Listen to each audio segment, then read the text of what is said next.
Den lille møghætte og Pulven. Der var engang en pige, som kaldtes den lille møghætte, og hun boede sammen med sin gamle mor et sted ude i provinsen.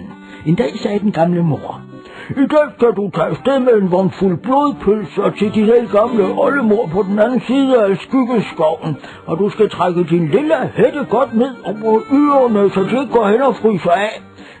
Nej, sagde den lille møghætte. Det er jo lige midt om sommeren og 40 grader i skyggen. Jeg vil ikke høre mere vrøvl, sagde moren. Den gamle lille hætte var god nok til din oldefar, dengang han var kommodeofficer i slaget om Kladtabjerget, og den er finens blid med også god nok til dig.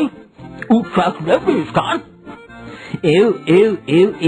Jeg hader den lille møghætte, sagde den lille møghætte. Den lugter af sure sokker og rådne æg. Men der var ikke noget at gøre. Den lille møghætte blev trukket ned over ørerne på den lille møghætte, og så måtte hun trage afsted med blodpølse til sin ældgamle oldemor. Pas godt på hætten, så den ikke kommer noget til ude i den store skumle skyggeskov, råbte hendes mor efter hende, og så tragede den lille møghætte afsted, mens hun sang. Helse til min oldemor, i den var den gamle bror, hendes tud er grim og stor, hendes vorter grå og grå, hun skulle have et godt lag tæsk, ikke mønters pølseflads.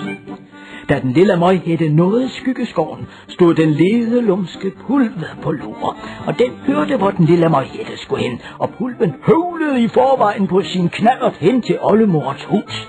Den lede lumske Pulve lukkede sit vældige gab op på vid gab og ud den ældgamle oldemor i en eneste mundfuld.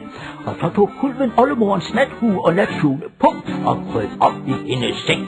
Netop i det samme øjeblik, som den lille møghætte bankede på døren og råbte: Halløj, er du hjemme, din gamle fedtmås? Ja, det er jeg da, sagde Pulven. Jeg ligger lige her og ved at strikke et marsvin til dig. Jamen, det er da helt forfærdeligt hyggeligt, du gamle, sagde den lille møghætte. Hej. Hej til min egen lille marcipangris, sagde Pulven. Hvorfor har du dog så store øjne, oldemor, sagde den lille møghætte. Det er da fordi, jeg har set TV-bingo hele natten, sagde Pulven. Hvorfor har du så nogle kæmpe store ører, oldemor? Det er fordi, jeg kommer til at bruge min rørmaskine i stedet for mit høreapparat. Hvorfor har du så store tænder, oldemor? Ja, det er fordi, jeg havde en fjern grandonkel på min mors side, der var tandvalg. Hvorfor har du sådan en lang næse, oldemor? Ja, det er da naturligvis, fordi jeg fik den i klemme i en køkkenrulle. Hvorfor har du så store fødder, oldemor? Det er fordi, jeg banker på dem med en hammer hver morgen for at få gang i blodomløbet. Hvorfor er dine øjne så røde, oldemor? Det er da fordi, jeg fik en hotdog i det ene øje og en ginsplads i krudthul i det andet under en fest over i pensionistklubben. Men hvorfor har du dog en hale, oldemor? Fordi det vil se åndssvagt ud med en påhængsmotor. Hvorfor har du så ikke horn, oldemor? Fordi det vil se åndssvagt ud ikke at have rundstykker.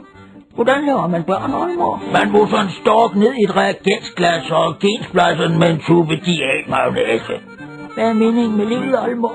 Hold nu kæft, og lad mig være dit modbydelige, afskyelige og vældige barn, hylede Pulven. Jeg kan ganske enkelt ikke klare mere. Forsvind, dit elendige møgunge. Bare forsvind og kom aldrig nogensinde mere tilbage igen. Nå, jamen så farvel din gamle nathue, sagde den lille møghætte, og så begav hun sig igen hjemad, mens hun sang.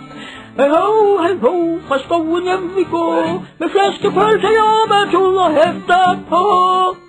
Men bag et kroget træ i den skumle skov lurede en senil gammel skovhugger, som ikke var rigtig klog og lidt til en side, og havde knald i lodet og cement i roen og pip i papkassen og svøm i kasketten, og han sprang frem fra sit skjul bag et bøgetræ og skar den lille møghætte i 10.000 små bitte stykker med sin kæmpe store motorsav.